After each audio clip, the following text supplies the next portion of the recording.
तो हेलो दोस्तों, स्वागत है मेरे चैनल पर। तो आज हम लोग क्लास 10th का कवर करने जा रहे हैं एक न्यू टॉपिक जिसका नाम विज्ञान वरदान है या अभिशाप। यह बहुत ही इम्पोर्टेंट है क्लास 10th की दृष्टि से। तो मैं चाहूँगा कि आप इसका नोट्स भी बना लें तो बहुत अच्छा होगा। चलिए आइए देखते हैं विज्ञान वरदान है अभिशाप। आप लोग पहले ऐसे हेडिंग डाल सकते हैं, रूपरेखा। जितनी भी हेडिंग्स आपको लिखनी है अपने निबंध में, आप रूपरेखा में लिख सकते हैं। जैसे हम लोग को इस निबंध में लिखना क्या है, तो प्रस्तावना लिखना है, विज्ञान वरदान है, फिर विज्ञान अभिशाप है, और फिर विज्ञान की देन, और फिर लास्ट में हम लोग का तो उपसंहार लिखना है। तो जितनी भी हेडिंग है वो हम लोग किस में लिखते हैं, तो उपसंहार में लिखते हैं। अरे रूपरेखा में लिखते हैं। किस में लिखते हैं? रूपरेखा में। अगर आप लिखना चाहे तो लिख सकते हैं रूपरेखा में। जितनी भी हेडिंग आपको लिखनी है तो पहले ही यहाँ पे लिख सकते हैं। तो आइए देखते हैं प्रस्तावना। तो प्रस्तावना में क्या है, मैं समझाऊंगा तो नहीं, लेकिन आप लोग इसका नोट्स जरूर बना लीजिएगा। मैं पढ़ के बता दे रहा हूँ आपको। तो विज्ञान आज ईश्वर की तरह सर्वव्यापी हो गया है। मानव जीवन का कोई ऐसा क्षेत्र नहीं, कोई ऐसा कोना नहीं जहाँ विज्ञान ने सुख न प्रदान किया हो। विज्ञान की बदौलत आज मानव जीवन एक रंगीन कल्पनाओं का सुनहरा संसार बन गया है। भाई लोग, आपको ये समझाने की तो ज़रूरत नहीं है क्योंकि इसमें सब स्पष्ट दिख रहा है कि हाँ क्या बोल रहा है। तो आइए आगे देखते हैं। और ऐसे ही आप इसका स्क्रीनशॉट भी मार सकते हैं और इसका नोट्स ज़रूर बनाइएगा। मैं तो बोलूँगा। तो हम लोग की अगली हेडिंग क्या है, विज्ञान वरदान है। तो आइए देखते हैं।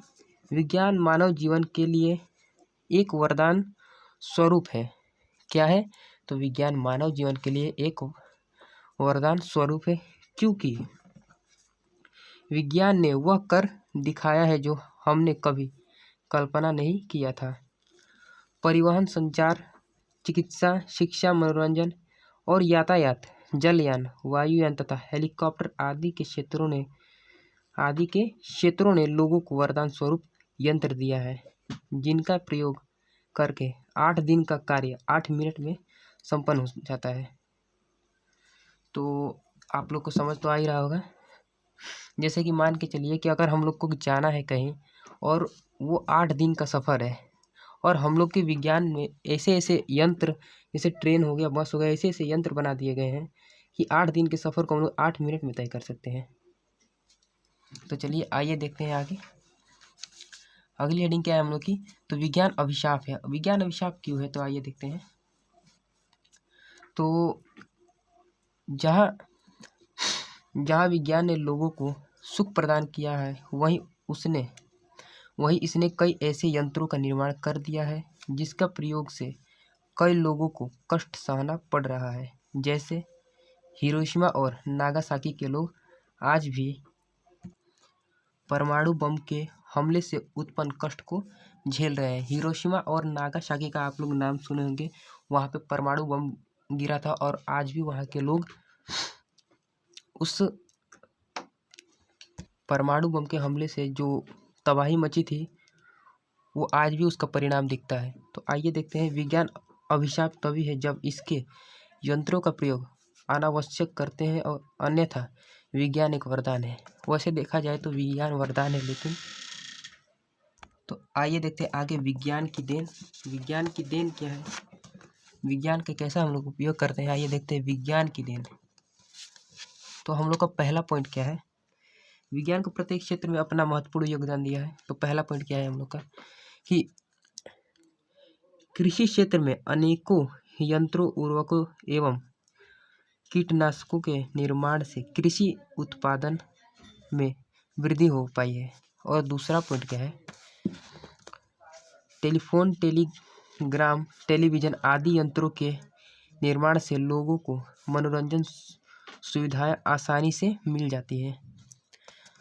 मतलब विज्ञान से क्या है कि हम लोग को मनोरंजन की सुविधाएं बहुत ही आसानी से घर बैठे मिल जाती है।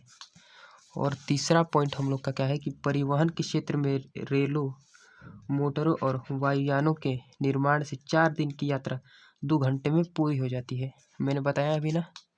और चौथा क्या बोला है कि चिकित्सा के क्षेत्र में अनेकों दवाइयाँ, यंत्रों आदि से उन रोगों को ठीक कर दिया जाता है जो कभी ठीक नहीं हो सकते थे। तो इस प्रकार से हम लोग का ये कंप्लीट होता है। और एक हेडिंग बचा है हम लोग का, लास्ट में क्या है, उपसंहार है। मैंने आपको पिछली वीडियो में बताया था, अगर आपने मेरी पिछली वीडियो नहीं देखी है पर्यावरण प्रदूषण पे तो जाके देख लीजिए और उसका नोट्स ज़रूर बनाइएगा। मैं कई बार बोल रहा हूँ कि नोट्स बनाइए, क्योंकि जब तक आप नोट्स नहीं बनाएंगे, एक वीडियो देखेंगे और उसका नोट्स ही नहीं बनाएंगे तो देखने से कुछ नहीं होगा। पहले आप नोट्स बनाइए। तो उपसंहार देखेंगे हम लोग। हमें वैज्ञानिक यंत्रों को समय अनुसार प्रयोग करना चाहिए, नहीं तो यह यंत्र हमारी जीवन शैली को भी प्रभावित करते हैं। किसी भी यंत्र को चलाने से पहले उसके नियमों को समझ लेना चाहिए, नहीं तो यह यंत्र जितना वरदान नहीं है उससे ज़्यादा कहीं ये घातक होते हैं। इसी प्रकार विज्ञान एक वरदान एवं अभिशाप दोनों है। तो इस प्रकार से हम लोग का ये टॉपिक समाप्त होता है। और अगली वीडियो में जनसंख्या वृद्धि समस्या और समाधान पर ज़रूर बनाऊंगा। और ये मेरा पुराना नोट्स है, मैं इसी से बता रहा हूँ सबको, तो कोई दिक्कत नहीं है। आप ऐसे भी लिख के आ जाएंगे, आपको पूरा नंबर मिलेगा। आपको पता है कि 9 नंबर का आप लोग का पूछ रहा है क्लास 10th में निबंध, तो छाप के आ जाइए एकदम जैसे छापना है। बस आपको टॉपिक याद रखना है कि कौन कौन से टॉपिक मुझे लिखना है, बस हेडिंग याद करके चले जाइए। एकदम 9 नंबर पक्का आपका, कोई रोक ही नहीं सकता।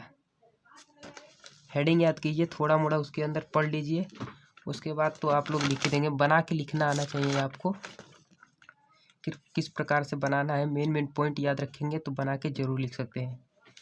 तो मिलते हैं अगली वीडियो में, जिसमें मैं बताऊंगा आप लोग को जनसंख्या वृद्धि समस्या और समाधान। और ये भी बहुत ही इम्पोर्टेंट है, आपको 4-5 निबंध तैयार करके जाना है। और निबंध याद करना कोई बड़ी बात नहीं है, निबंध को आप समझ जाएंगे तो आप लिख सकते हैं। तो मिलते हैं अगली वीडियो में, और मेरे चैनल को लाइक और सब्सक्राइब कीजिए। वैसे तो मैं बोलता नहीं हूँ लाइक और सब्सक्राइब करने के लिए। ठीक है, टेक केयर।